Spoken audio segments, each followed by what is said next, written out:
Welcome to a new test and teardown video. This time it's a JRC JLD-10 automatic direction finder for big ships. And this one was decommissioned about 20 years ago. Oh, sorry about this light. And it is here for its final teardown. And let's see how this one is designed. I don't have the gyro, and I don't have the antennas, and of course it's completely broken, and that is why it was taken out of this its last ship.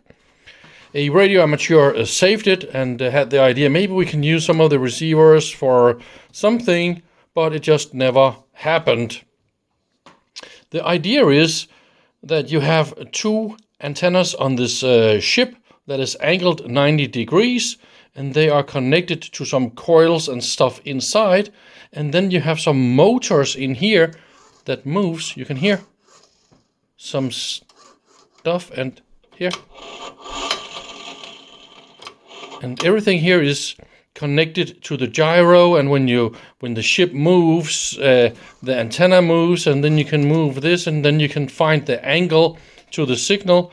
And when you know exactly where the different radio stations they are located at different frequencies, you just dial to the different frequencies, tune in, and then you can find the direction to the known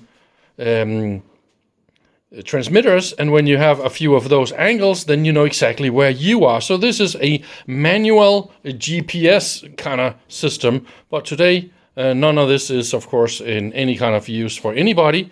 This thing is 25 kilos, and that is why I'm standing here on my chair with this thing. I want to take away the loudspeaker box. I don't know if there's any other stuff, maybe some transformers or something in here. And then I want to see if I can lift the entire unit out of the casing. Maybe that will be possible, and then we can go and have a little look inside. So that was quite easy, sort of. Inside we find some switches. It's really nicely made with motor and some angle compensation, adjustment for level and phase, and all the stuff that is needed to make this thing sail the right way. What a big surprise to see something this nice and beautifully designed. And we got all the gearboxes and fancy things. And so here's a little encoder or maybe a servo motor. And then here's another one with gearboxes and all the good stuff. That is connected to some relay, so it can be disengaged somehow. And here we got a lot of different receiver parts. But look at that. I believe this is a riser. So you can take this up and then lift all the different circuit boards and then be able to service and measure. This is definitely something I want to double check if this is right. And here we got all the different fixed frequency receivers, because we got crystals for that. It also contains variable receivers and configurable things. Look at all this long, all that is a part of this switch. So it's a big multi-switch that handles all that. And here is the tune. Maybe this is, yeah, that's probably a big variable capacitor on the bottom. So let's go and have a look at the bottom as well. So this is the bottom view of this fantastic unit, and I'm already a little bit excited to see this capacitor and that switch. I mean, this is nearly a ½ meter long switch. That is so crazy. That was all the different bands. So it's going into all the different sections in parallel, and it's tuning again and again 5 times with the same capacitor value That is something. And yeah, here is the mains transformer and a little rectifier, power supply and all that. I believe that will be the isolation transformers, and it's also DC isolated for the 2 antenna inputs. And then down here we got all the clockwork components. I mean, first let's look at the capacitor interface. Look at all that fantastic gearboxes, and it runs so smooth. Really, really love it. And down here, inside this one, I believe we got some different coils that is angled in all sorts of, yeah, it's probably, they're moving around. So this is a position encoder coupler, a phased thingy. We will take this apart and have a look, of course, because we are going to take everything completely apart here. Yeah, corrosion on iron, that is normal on a marine product, and that is the other gearbox and all that. I want to share this little detail that I figured out. So this is the riser board. It was a little bit difficult to get out, but look at that. Here is the special tool needed to pull out all the other boards, because look at that, there's a little hole.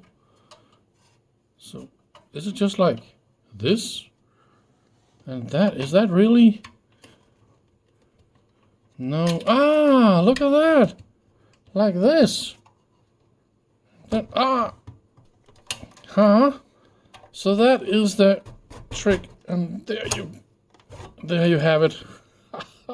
So without these, it would have been really, really difficult to pull out the boards. Fantastic, I love it. Wow, what is that? Is that the frequency counter? I think it is. Beautiful, really.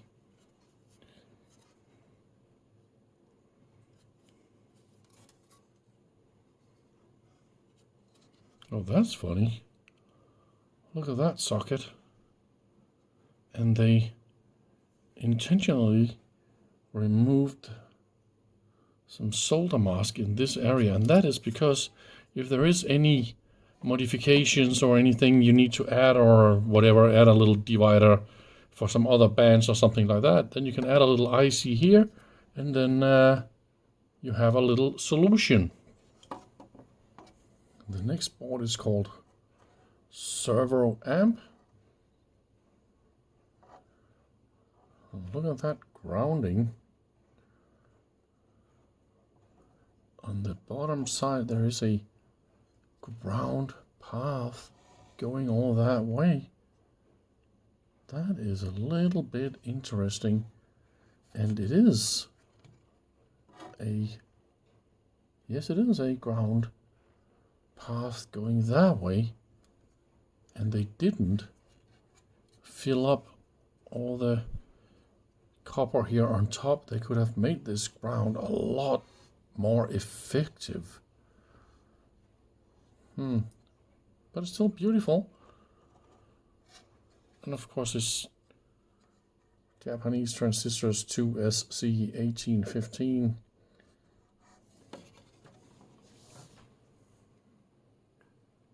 That'll be local oscillators. It's very heavy. And there's a little regulator or something like, no, there's a little IC right there. Let's open and have a little look here. It wasn't exactly as sexy as I imagined, but there is, of course, a little oscillator here. And we just got a little filter, probably a mixer, because look at that. Here's a little dual gate MOSFET. So there are oscillating something and injecting and mixing and then filtering. I bet this one goes, oh, it goes this way. So this transistor, so this oscillator goes this way. And yeah, okay.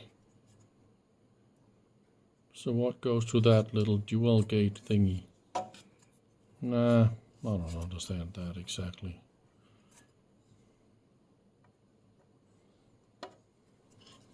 And the next one is the IF amplifier. And there is a nice ceramic filter from Murata. Oh, look at the 4 diodes right there. That will of course be a little mixer. How cute is that with this like little shielded coax cable? We got some more of these MOSFETs.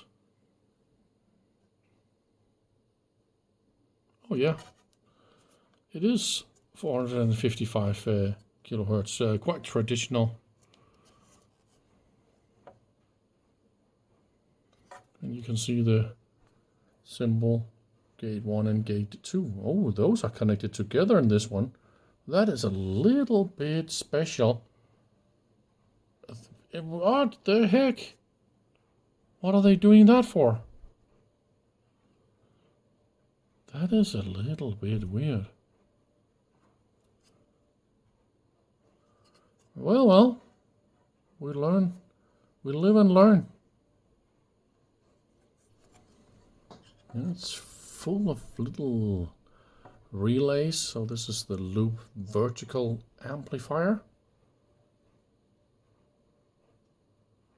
Some little amplifier modules down there, and yeah,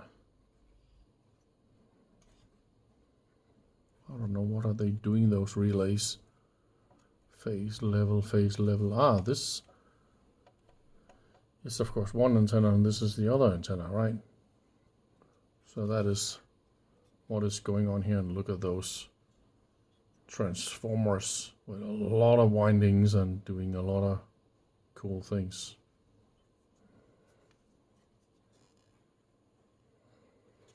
I really like the thickness of the solder mask. That is good.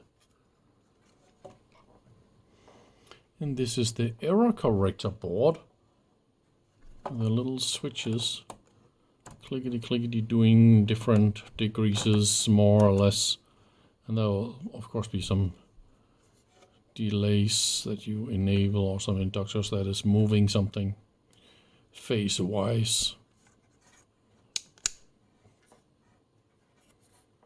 So this is the bottom side of the main board or motherboard or whatever you want to call it, with all the plug-in modules. So we're now looking from the bottom and see all the high frequency stuff that goes from module to module is of course done with nice shielded cables. I am a little bit impressed about the build quality, and I mean all the details. It's just amazing. This is actually what I really came for, to play with these things here. So this one, they call it a repeater motor, and they say it's a DC motor, but that is not the case. I have a common and then 3 phases. So this is a brushless, but it's yeah, but it's also a very special one because listen, there's no magnets. So it's a synchronous, some kind of special one. So it's working with, of course, high frequency AC and all that, but this is a little bit special. Not like the ones that we have with magnets normally. So I'm not going to play so much more with this one. But when I activate the different signals here, it's of course locking to that position, but it's not, of course, not turning. But what I could do is, of course, I could give it a 3-phase signal and then see what happens. So maybe I will play with this a little bit later. But this is the super cool phase what is they called? A Goniometer. Wow.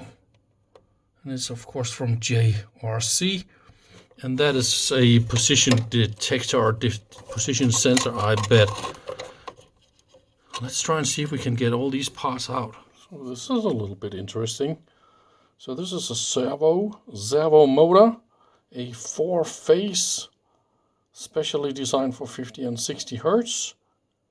And so that means when it's 4-phase, we got a common, and the red one is the common, and then we got, see, 5 wires in total. And that is the motor off feature. That is, of course, the common signal.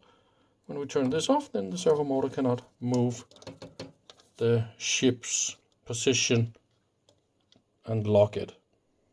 So, of course, I can make this thing go around. All you need is a 3-phase sine wave, and then you can... I mean, it's going so insanely smooth.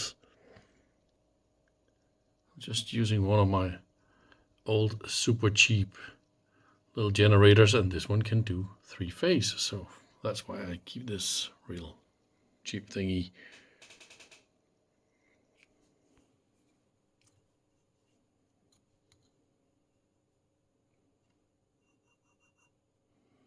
So what have we got here? I bet we got a drive coil, and those are of course 90 degrees angle, and then we got 4 output coils, and then we can just rotate them. It's a little bit interesting. I definitely want to see if there is a way inside this thing. This is probably one of the more cool things you will see this week. Oh, what have we got here? So we got the windings, and we got, that is the drive. Look at that, slip rings, and that connects to this drive toroid. Amazing setup, and it's really, really beautiful. Oh, they added some, oh, look at that, a green mark and a black mark, 90 degrees. And then we got the 4 different pickup coils in here somehow. I don't know exactly, there's no way I can take this out without damaging this one.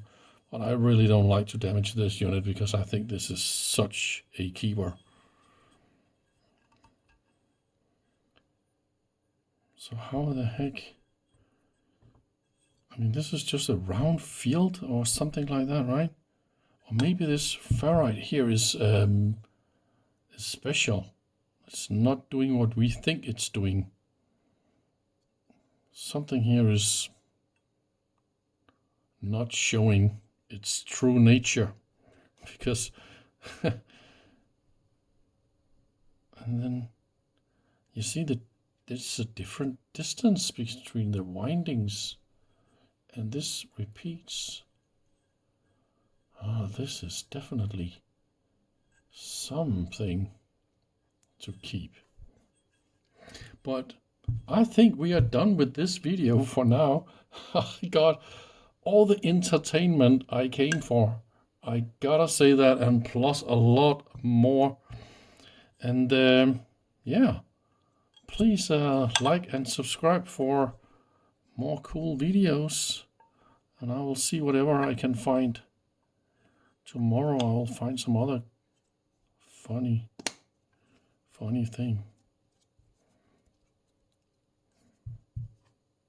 Bye bye.